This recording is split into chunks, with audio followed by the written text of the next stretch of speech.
whom shall I fear? And yea, though I walk through the valley of the shadow of death, I will fear no evil, for you art with me. Thy rod and thy staff, they comfort me. Thou preparest a table before me in the presence of my enemies. You anoint my head with oil, my cup overflows. And surely goodness and mercy shall follow us all the days of our lives, and I will dwell in the house of the Lord forever and ever. Amen. Good morning, welcome to Johnny's Bite. It's Wednesday. I was born on Wednesday. President Akufo-Addo was born on a Wednesday as well. And last Sunday, I was in church with Vice President Dr. Baumia and Mr. Alan Tremanting. They came to my church. There's a South African bishop that was consecrated, and they were both there. The Vice President took the microphone. The first thing he said is, "Praise the Lord." Religious tolerance is important. And that is why I want to urge all of us that it is our job and our duty as citizens of the Republic of Ghana to protect the democracy and the constitution that we have. We're seeing what is happening in the sub-region of Africa, particularly within the ECOWAS sub-region. Like Femi Falana is writing, others are writing, everybody is writing and asking for a certain kind of leadership. I don't want it to get closer because the consequences will be dire. In most African countries, there are no coups and there are no revolutions or whatever it is, but you see that people have a certain difficulty in trying to achieve for themselves what they want to achieve. So this morning, I want to encourage you, if you live around the border towns of Ghana, it is your duty to report anything fishy that you see, because we know we have porous borders. And we cannot continue to lie to ourselves that our borders are all well secured. We have porous borders. So we may send a few soldiers here, a few police people here, a few immigration and customs division of the Ghana Revenue Authority people. We may send a few national security people here and there, a few NIB people here and there. But you know that security is a shared responsibility and we must all be part of it. If you live in a border town, open your eyes, open your ears, watch, be vigilant, analyze, and report any fishy thing or suspicious thing you see to the security. That's my first issue. My second issue this morning is about the fact that UTAG is still on strike. And Danny pulled that snapshot of Adam Tutu. He's the president of the Ghana Institute of Journalism.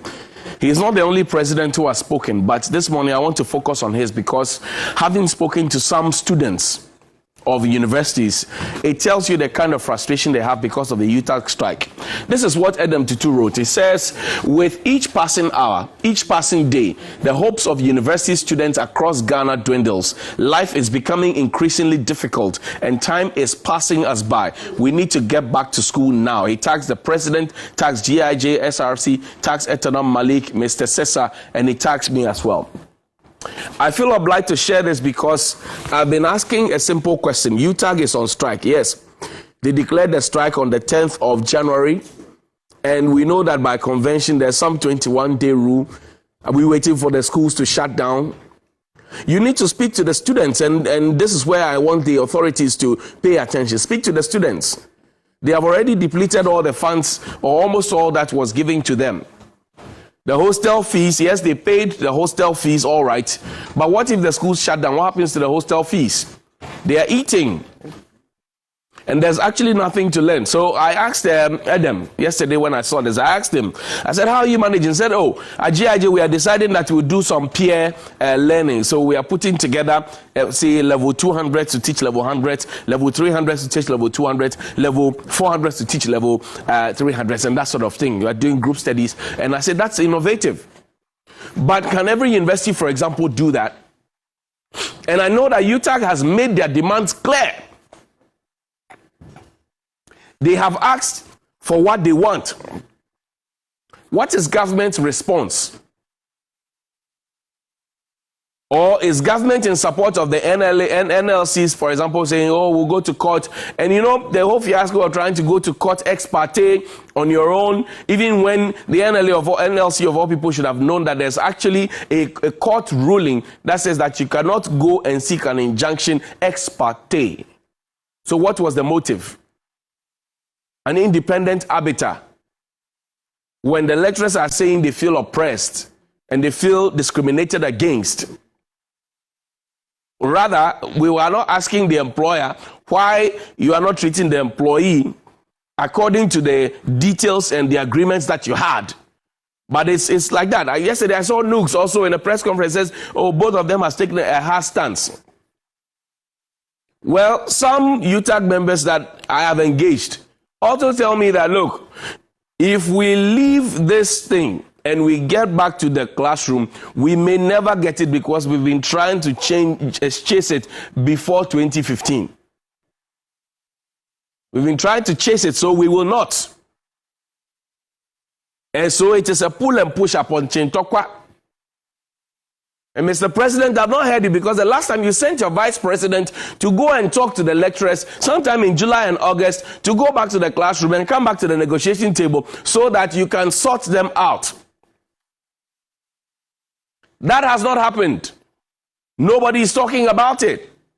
Everybody is trying to make it look as if it is the lecturers who are bad people. But the lecturers are also human beings. They also have families. They also earn. And they also spend. It's painful if you go to work and all the threats about we won't pay your salary for this, we won't do this for that. And I've told you, teaching is the minutest portion of the whole equation, because if you don't research, you can't teach. Any teacher that goes into the classroom without researching is a bogus teacher. If you don't research, you can't teach. So this morning, this is a Student Representative Council president telling you what's happening. He says that their life is becoming increasingly difficult. And time is passing by. I know a carpenter who spent his savings to take his daughter to level 200, because there's level 100 that's gone by. Level 200 at Legon. And it's a carpenter I know personally. Paid hostel fees, paid the school fees, you have collected the money, but nothing is happening. And she's eating day by day. And she said, we are just there. We are trying to read something on our own. What kind of mental torture are we giving to the students themselves? Or we are waiting for the schools to shut down, Mr. President.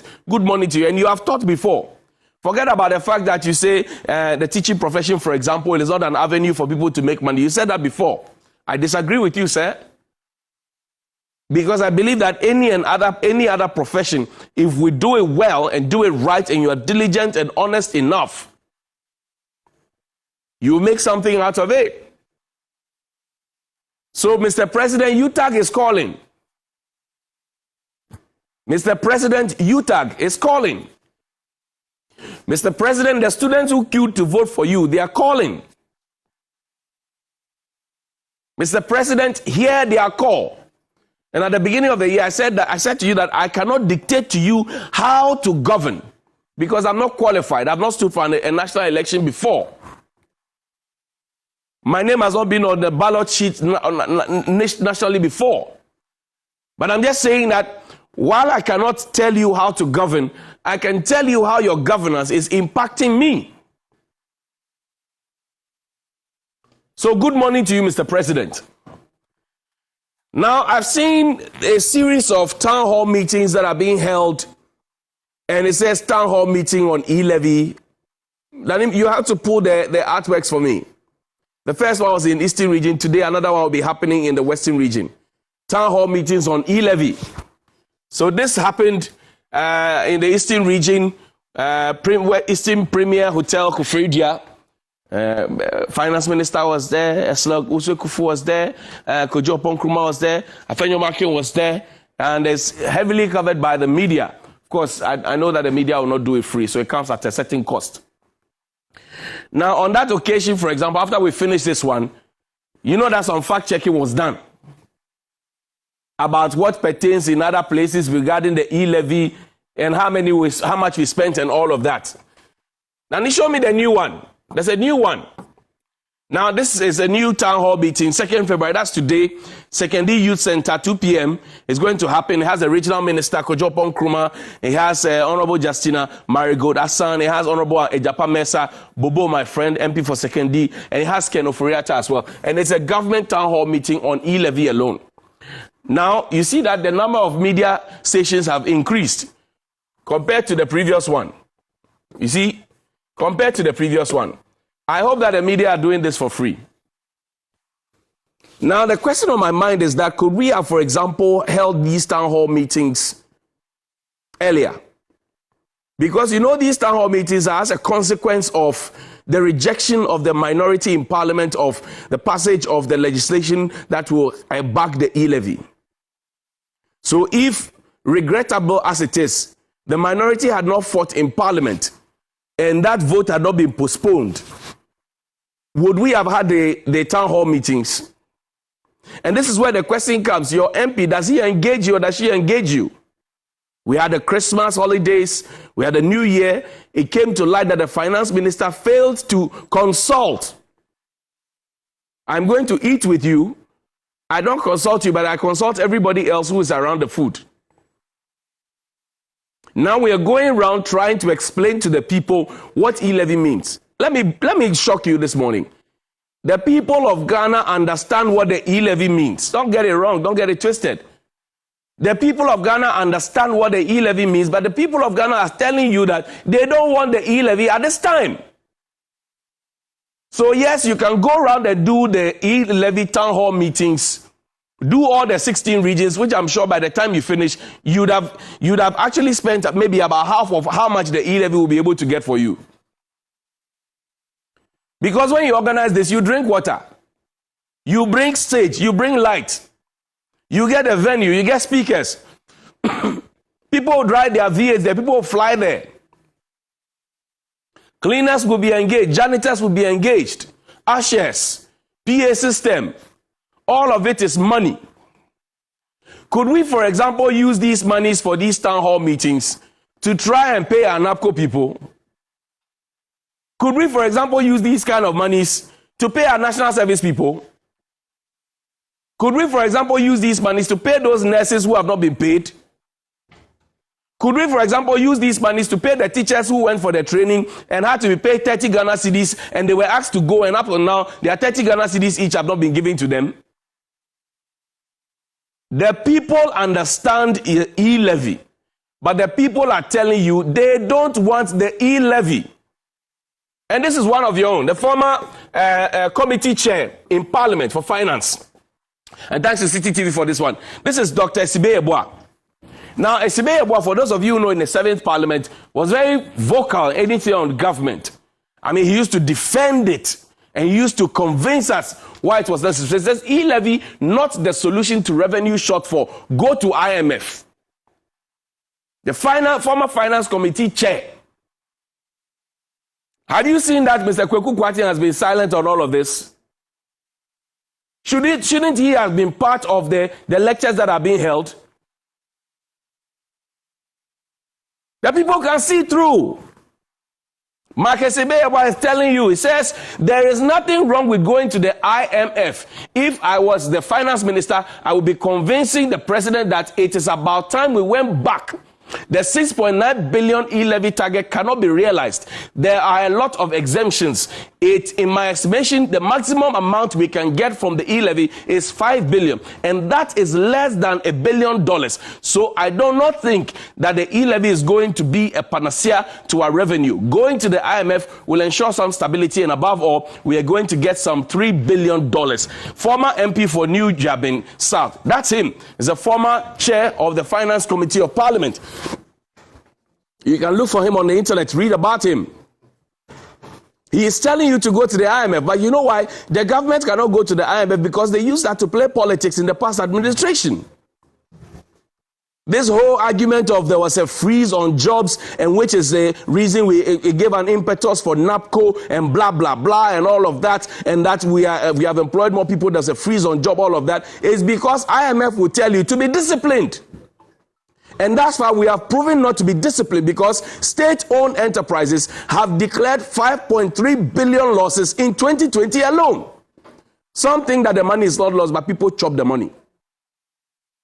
5.3 billion. You are aiming for 5 billion, and you were able to lose 5.3 billion. Check the Auditor General's report.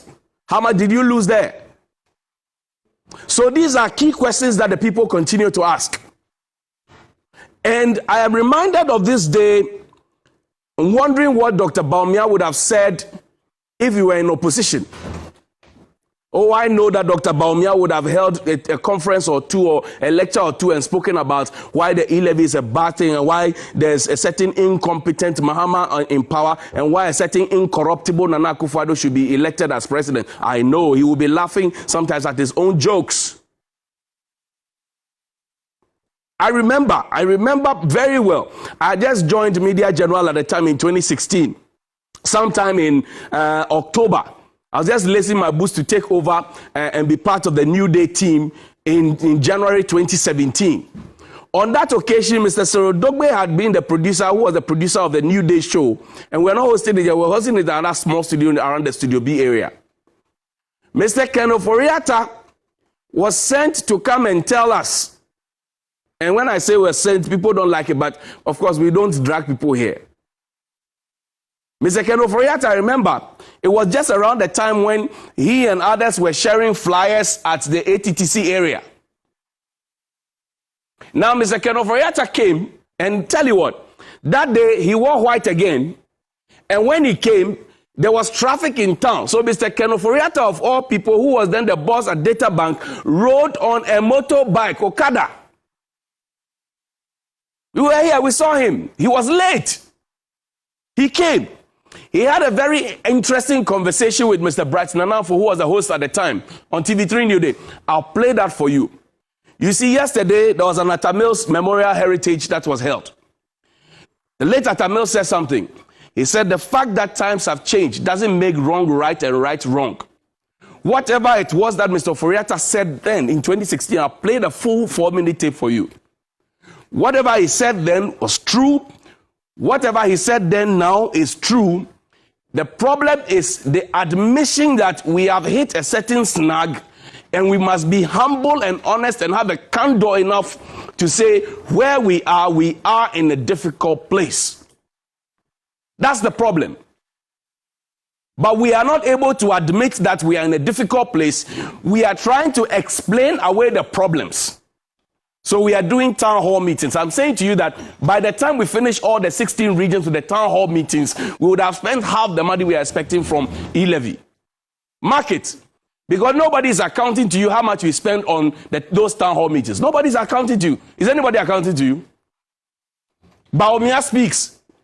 He did one on digitalization. I'm sure very soon when the dust settles on e-levy, he will come and do another one. Who is accounting to you how much is earning? And how much we spend for that? Could we, for example, have used the NCCE community centers, because every constituency has a community center. We have Information Services Department, we have the NCCE. These are structures that are provided for in our constitution, in our statutes book, and in our structure. But we always want to put a certain veneer and look flash and cash, so we are organizing town hall meeting.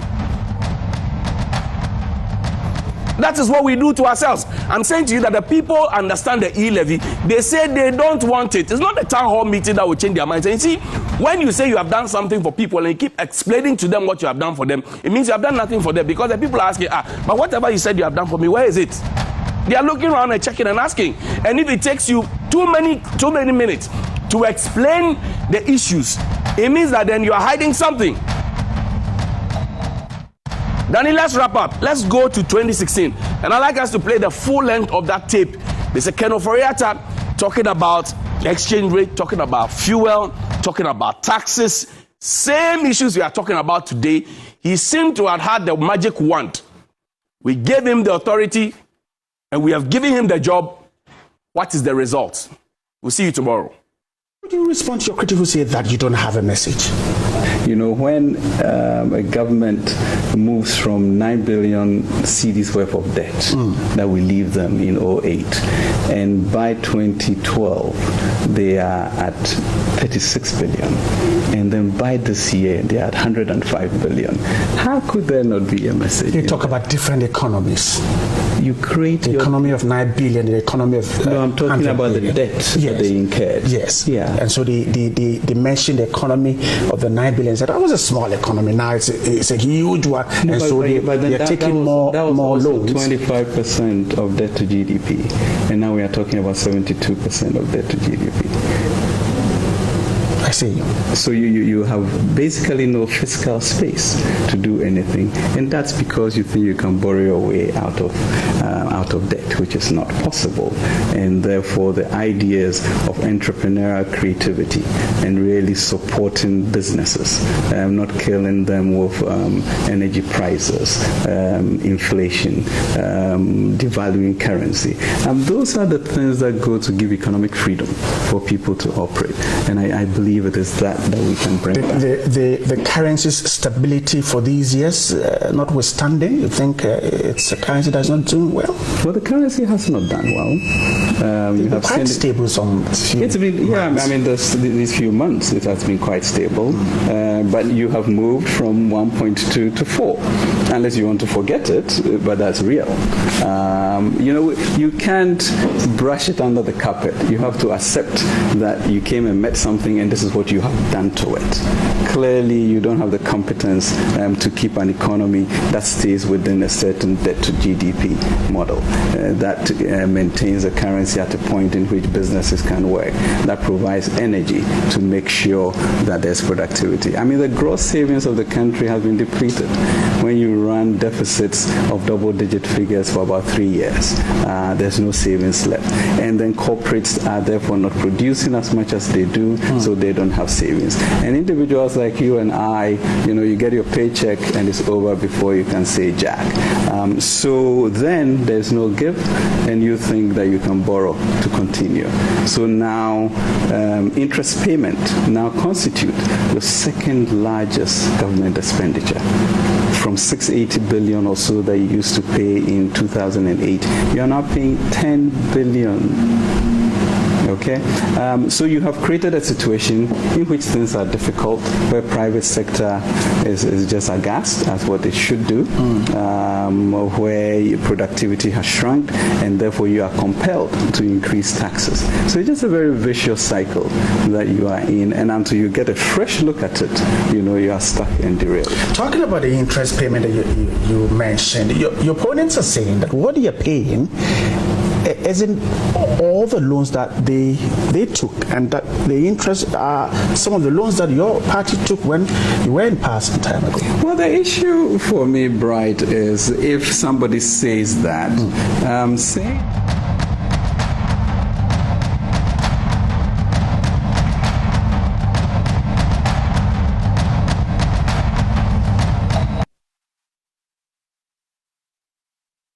The show continues. This is still TV3 New Day, and it's time for the big issue. And earlier you saw the finance minister, then in opposition, speaking of how the NDC government under former President Mahama had borrowed excessively. As it stands now, our debt is at 344 billion Ghana cedis, so it's gone up, and that's cause for worry. We'll talk about that and a lot more right here on the show. Joining me in the studios this morning, I have George Ayisi. He's the communications director for NADMO, and he represents the MPP. Good morning. How are you doing? I'm good. I was complimenting you about your shirt. I actually like it. Yeah, it's really nice. And also, make it simple. Thank you.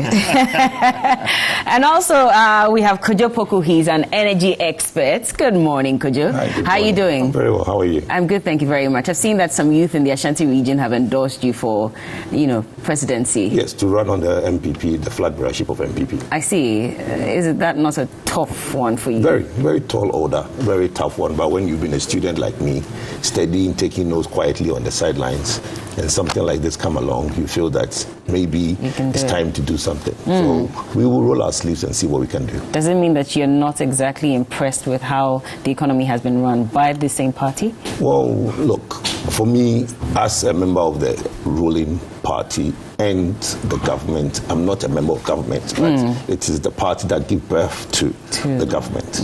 As good parents, we should be able to look at it and say where is good and where is bad. Okay. And in due time, where is bad, we'll tell them where is bad, and where is good, we'll recommend them. The good people of Ghana will only give us a chance as parents to bring forth another child if we are able to tell Ghanaians that, look, we brought forth a child, he was a bad child in this area, he was a very good child in this area, please give us a chance to give you another child. And maybe be that child will be me. Well, let's see how that goes. So you see, do we endorse Kojopoku? Let's know your stance now.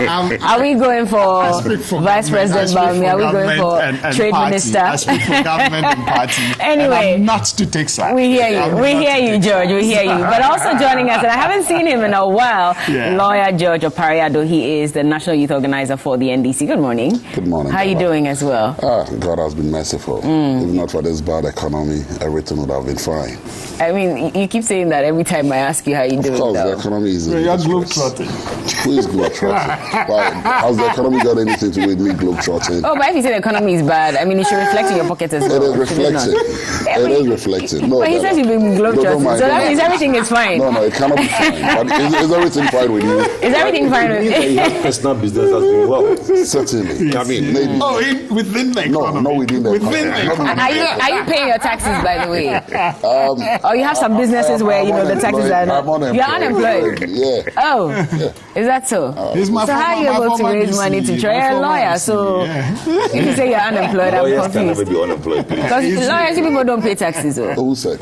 You don't pay taxes. You don't pay taxes. Said it. And you guys, he said it at your GBA. He said it at the lawyers' conference. And nobody challenged him. You see, currently, before you even renew your license, you must show proof of paying your taxes. So he got it wrong? After he made that statement. You're saying after. That was after. No, he's saying prior after. to that, were you paying taxes? Of course, yes. Oh, I see. Of course, yes. Oh, yeah. For So instance, why didn't you challenge the minister when he made that but statement? when somebody makes that statement on the platform, I even wake up and walk to that platform and say that what you're saying. Not necessarily, but you have access to But the others media. You spoke have access to after. social media. Others You're a spoke lawyer. after. I was not at that conference anyway, but for whatever reasons, that assertion was wrong. Oh, I see. Lawyers do pay taxes. Professionals do pay taxes. But we pay various taxes. We have a lot of indirect taxes we pay. But income tax, yes, we do pay. I see. Of course, yes. Okay. When we file our returns. And you pay Interesting. levy as well, right? This conversation about e-levy and whether you pay or not, I mean, there have been concerns. I like that you brought that up. As for e-levy, you don't in want the coming days, we'll be hitting the streets. You're going on a of course, yes. on a demonstration. As for e-levy, it is criminal. We are not going to accept it today. We are not going to accept it tomorrow. Of course, yes. Is it taxes? But they've agreed to reduce it to 1.5%. No. So what kind of tax is e-levy? Is it an income tax? Is it a value-added tax? What kind of tax is e-levy? There are certain principles that should guide us when we are coming out with taxes. What does e-levy tell you? What are you going to pay? What are you paying? When TV3